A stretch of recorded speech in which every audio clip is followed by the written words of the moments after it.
Hello viewer, welcome back to my video. Now this is a part 2 of my 2 videos, which is starting, the first video is about global property agency and brokerage industry, and this one is a part 2, is only focusing solely on Singapore itself. So welcome back to my video. Do subscribe and refer my video to your friends so that I can continue to make more videos. Now let's zoom in.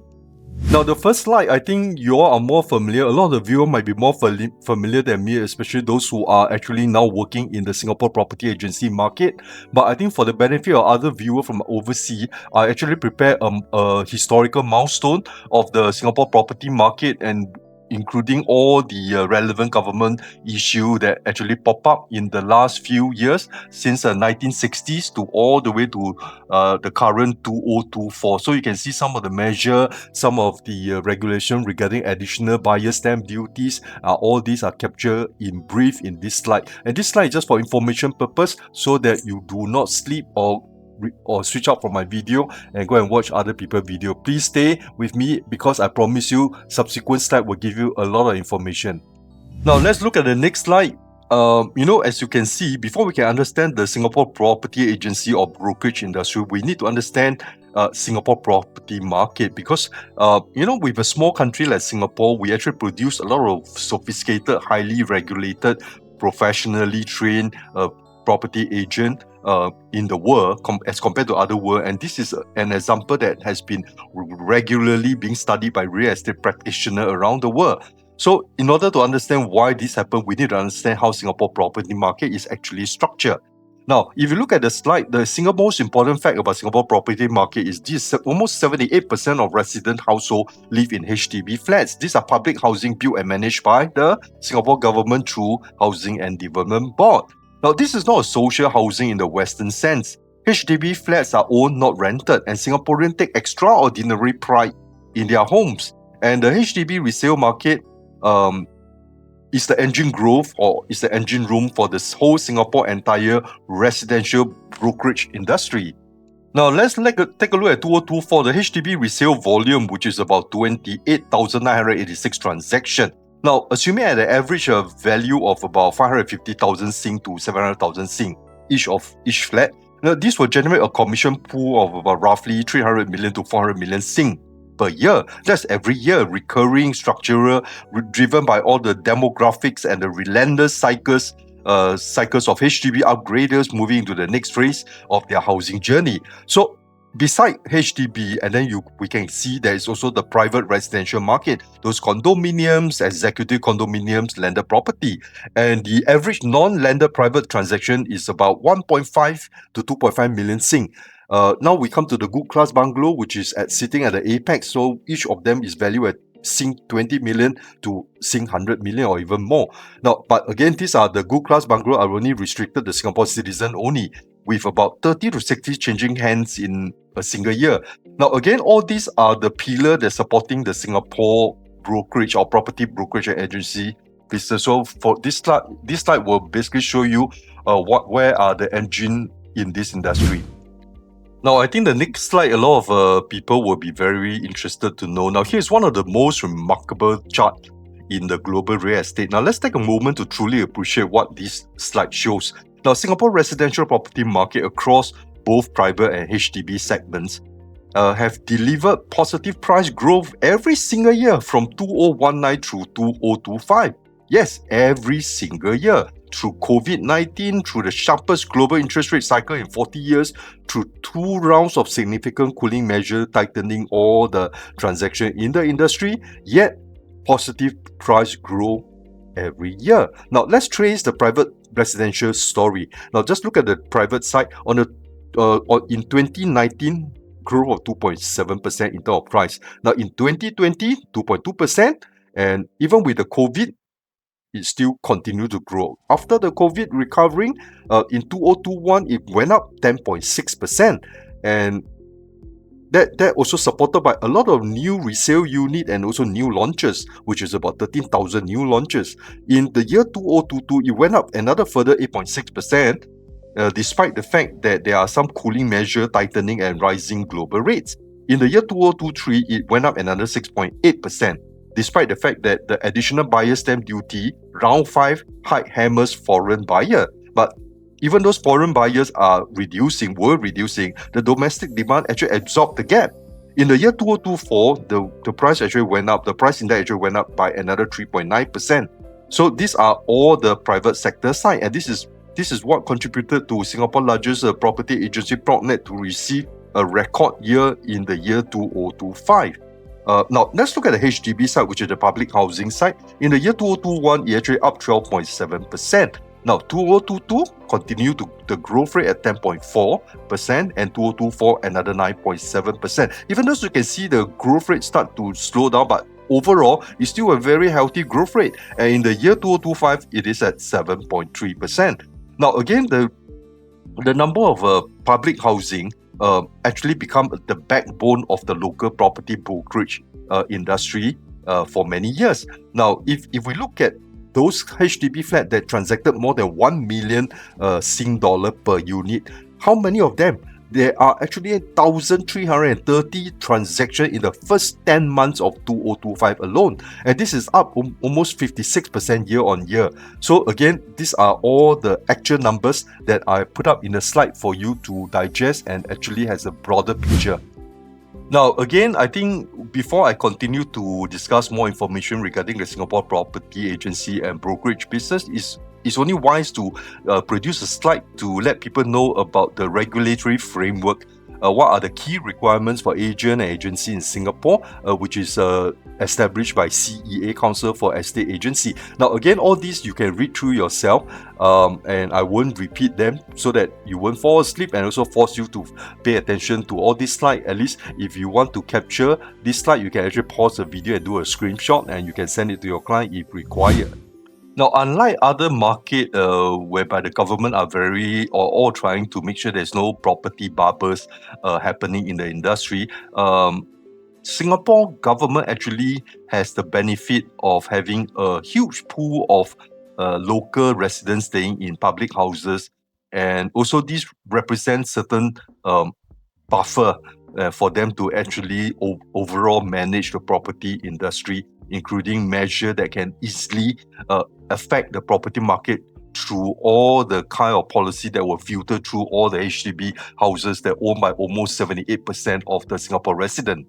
Now, these tables actually just give a snapshot of all the kind of measure implemented by the Singapore government to make sure that the property market continue to be healthy, so that it also remain a very stable market to support the property agency and brokerage industry, because nobody want a sudden crash in the property, which will also affect the Singapore property brokerage agency business. So like in this case, you can see that for Singapore citizen, these are considered the Singapore government considered the most favored buyer profile. So you'll be zero additional buyer stamp duty if you buy your first property. So this is a benefit from the government. If you buy your first home, it's encouraged, it's subsidized, and it's supported. But when you come to buying the second house, second property, then it will cost you additional stamp duty of 20% of the value of the house. If you buy the third, it will cost you 30%. Now, how about Singapore PR? Singapore PR will be 5% on the first property, and the message is very clear. So, Singapore citizen, 0 on the first property, but Singapore PR, 5%. But if Singapore PR want to buy the second property, that will be 30%. But the third property will be 35%. Now, how about foreigner? Foreigner will be straight 60%. Every property that you want to buy in Singapore, if it's $1, you're going to pay additional 60 cents in tax to the government. So again, I will leave this chart to you for detailed reading. But one thing I want to point out is that there are some certain free trade agreements signed between Singapore and some other nation, which allowed some other nation citizens like US, Switzerland, Norwegian, people from Ireland, all these things, they can actually buy Singapore property as if they are a Singapore citizen. Now, these are all the terms agreed under the free trade agreement obligation. And these country from all these countries, they actually pay, just as Singapore citizens, 0 additional buyer stamp duty on their first property. So again, these are something very exceptional. But one thing I want to mention is also what happens if someone set up a trust and company instead of using individual name to buy property. Then again, Singapore government policy is if you use a company structure, if you use a legal structure to buy property, then the flat fee will be 65%. That means every house that costs you $1, you got to pay 65 cents to the government as duties. The next slide again, I don't want to go through in detail because you all fall asleep. But again, for those who are interested, you can take a look at all the measures implemented by Singapore government to cool down the Singapore property market so that it's not being overheated. It doesn't create a bubble. So I think every country in the world, every government of the rest of the country in the world are also very wary about property bubble. So again, likewise in Singapore, Singapore government have put in a lot of measures to ensure that the prices of property remain stable, predictable, and affordable. So these are the things that actually roll out by the government. Again, you can read through this slide yourself. If you need, you can take a screenshot and send it to your client if your client ever need this information. Okay, now the next slide, let's talk about the agency themselves in Singapore property industry. Because of the competitive structure of the Singapore property agency market, now this market is unlike any other major real estate market in the world.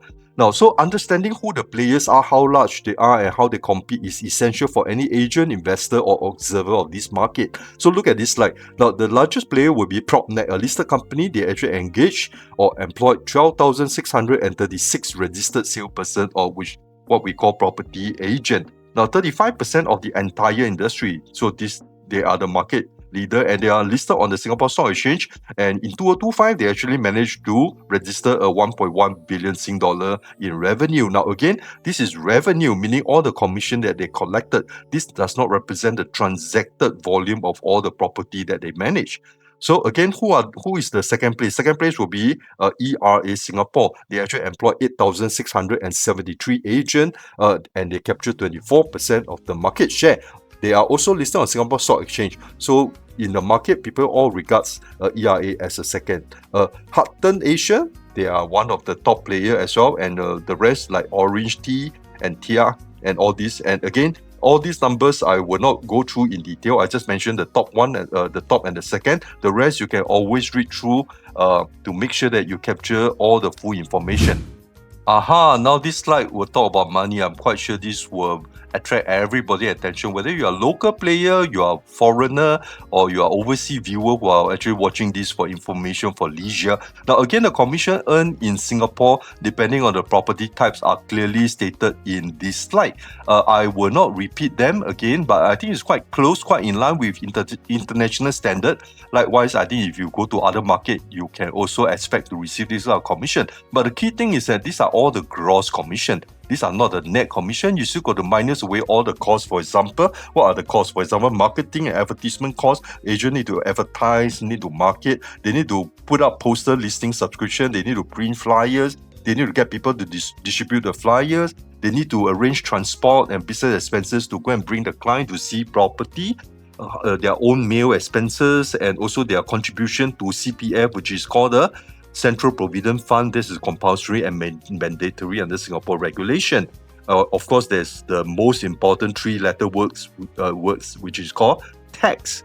Now, again, there are also licensing fee, cost fee, and all these things. So, on the ballpark figure, the take-home pay on the net commission is about 63%, meaning every $1 commission earned by a Singapore property agent, he or she can manage to bring home only about 63% after deducting all the costs. So again, this one, you can look at the slide above. I actually break down the kind of commission and the take-home pay, the net income, according to all the different type of properties. So I believe this slide will be informative.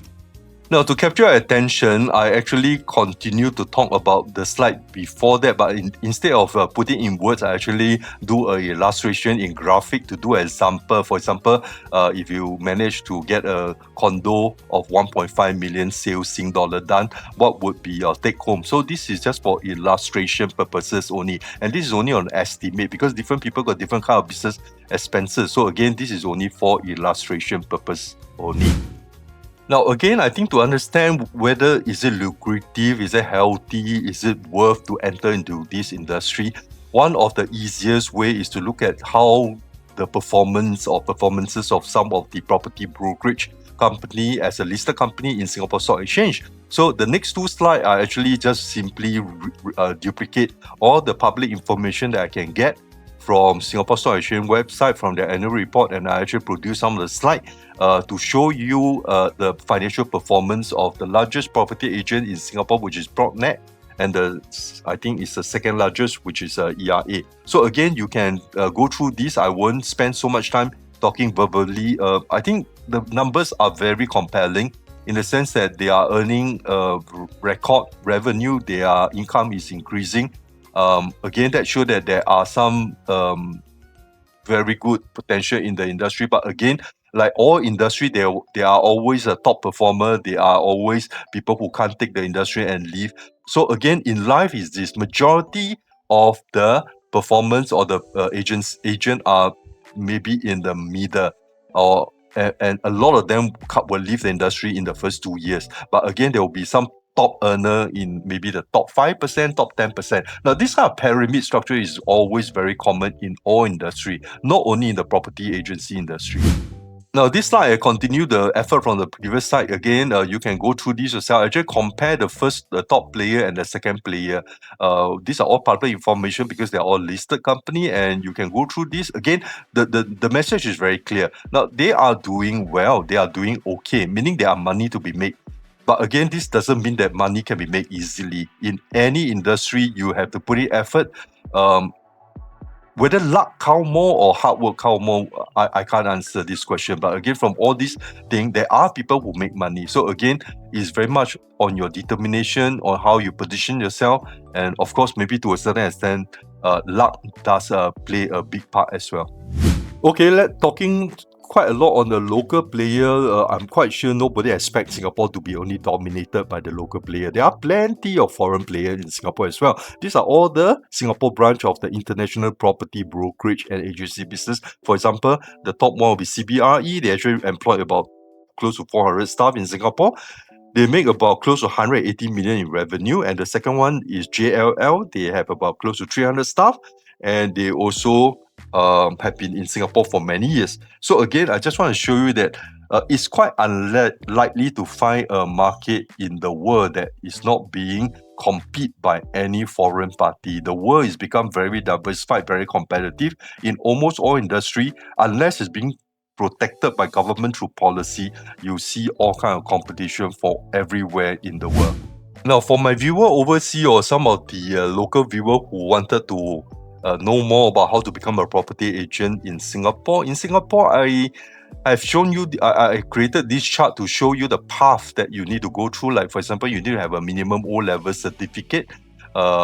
This is based on the UK education standard, the Cambridge GCE O-level examination. And then you have to go through certain tests and examination to qualify as a property agent in Singapore.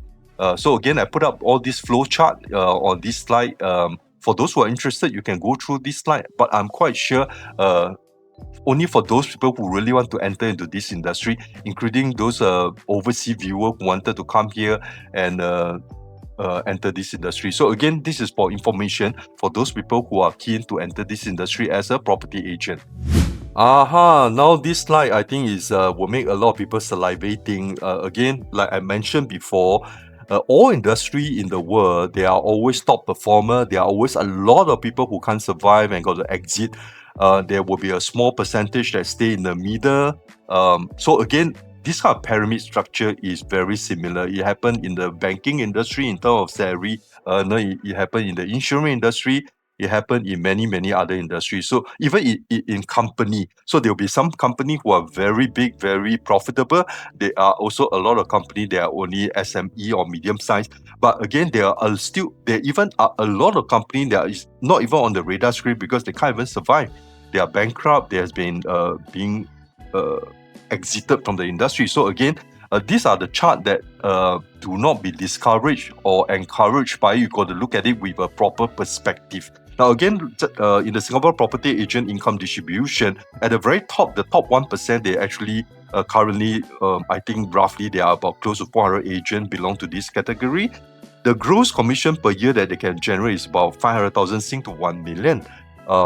Then the second tiers will be, but again, let's stay with the first 1%. These are people with 10 to 20 years of experience. They have been staying in this industry for long. Now, the top 5% will make about 200,000 to 500,000 Sing gross. So again, you use the formula that I provided in my previous slide. You just times 0.63 maybe, then you will know what kind of take-home pay they can bring.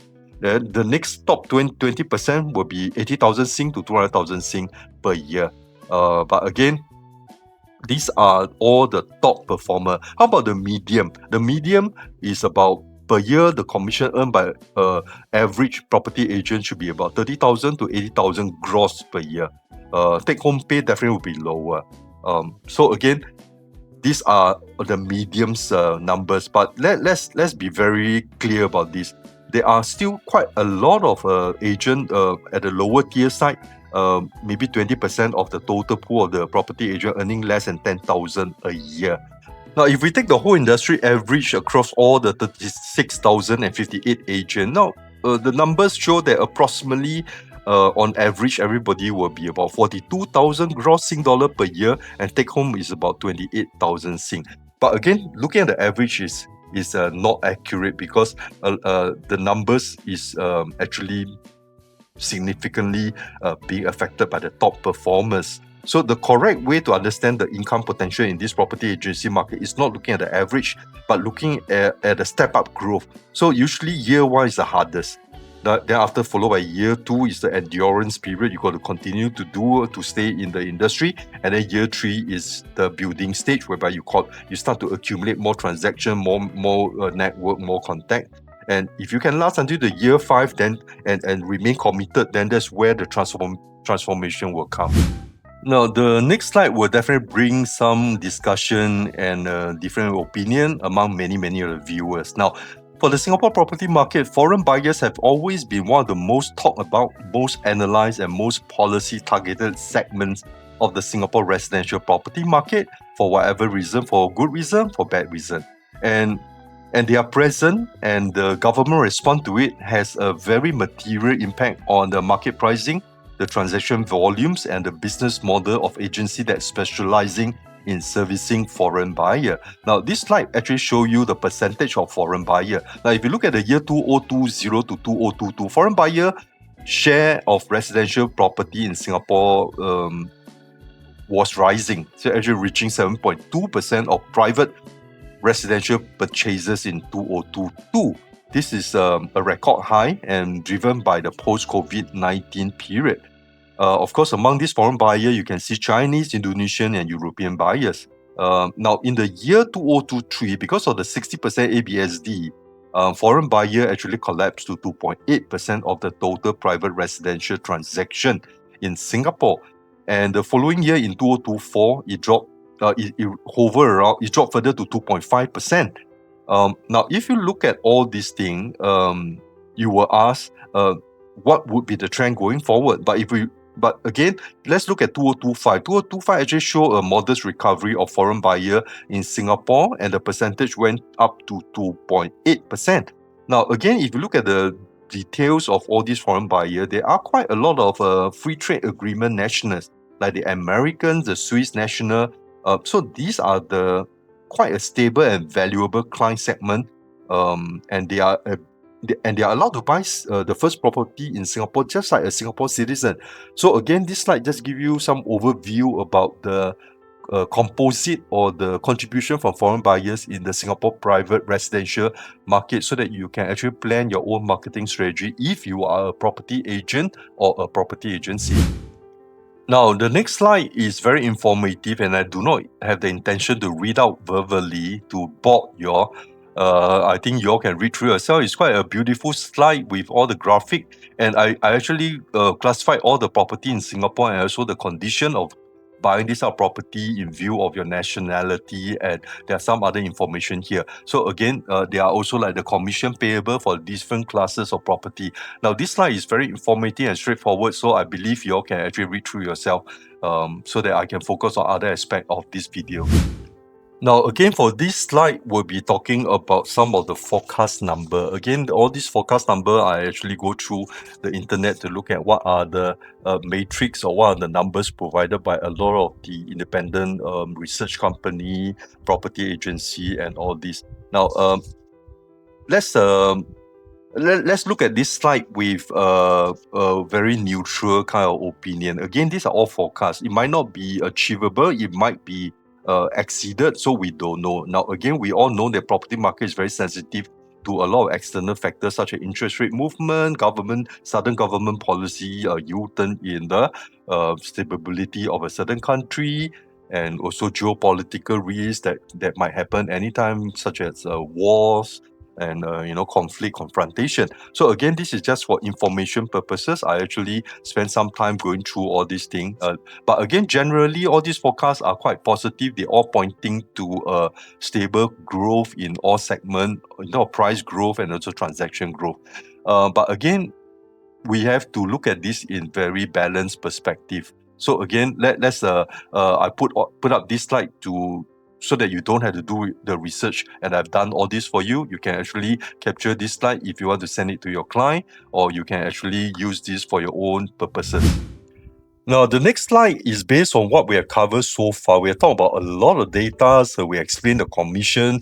We also illustrate the pyramid of this industry, give you some idea about the top performers, who are the major players. Now, all these are data, but again, we have to also look at the future of this industry. Now, again, there are some 5 scenarios that are ahead of this industry all the way up to 2030, and this industry, they might pose a threat or they might create some changes in the industry, and I think it's everybody guesses. Let's see what would be the final outcome. But again, I just want to highlight these are some possible scenario that will move forward, and everybody should be very aware of this. Number one, of course, is a well-discussed AI amplified professional.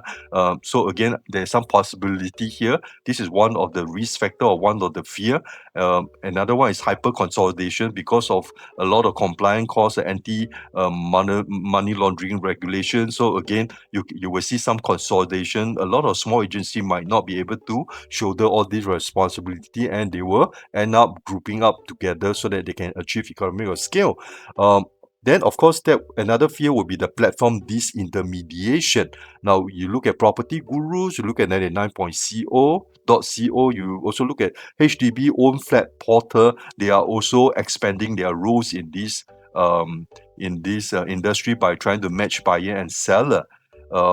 So again, these are one of the possible disturbance in the industry. Now, the next disturbance or threat will be the increased regulatory overlook or measure because of the anti-money laundering enforcement in Singapore. As you can see, there are a few big cases of money laundering cases happen in Singapore. So this will definitely translate into higher requirement for anti-money laundry kind of safeguard and know your client kind of background check. So this is also one of the disturbance or disruption.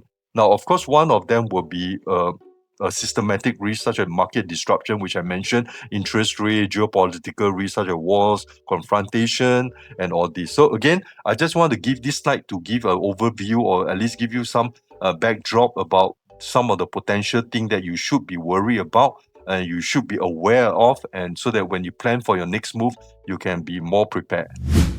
As we're coming to the end of the video, I actually list down the top 20 property agency company in the world. So you can see all the companies, some of the financial snapshot, which country they are from, roughly what kind of earning they are making. So again, this is for information purpose. It's very informative. I will not waste time to go through this. Do take a look at the slide, and if you are interested, you can actually capture this slide for your future users. Now, before I end this video, I just want to contribute another 2 more slides so that in case you want to know more information about all the licensed estate agency in Singapore and all the milestone in the Singapore agency industry, I actually produce a next 2 slides whereby you can always pause the video and do a screenshot, and so that you can actually keep it for your own reference or send it to your client if you need to do all these things. So the next 2 slides is very much for information, marketing, and reference purposes. So I spend all the time doing all this research, doing all the preparation, so that to save your own time, you can actually capture this screen and for your own personal career or business decision purposes. Okay, now I believe I finished the whole video. It's a lot of information, so it's impractical that I read out everything using this video. It's about 30 minutes already for this video, so a lot of information. You can pause the video and read through. So do appreciate the effort that I put in. Do subscribe to my channel and also circulate my video to all your friends if they're required to know about the property agency industry in Singapore. So I hope you enjoyed the video and see you next video. Bye bye.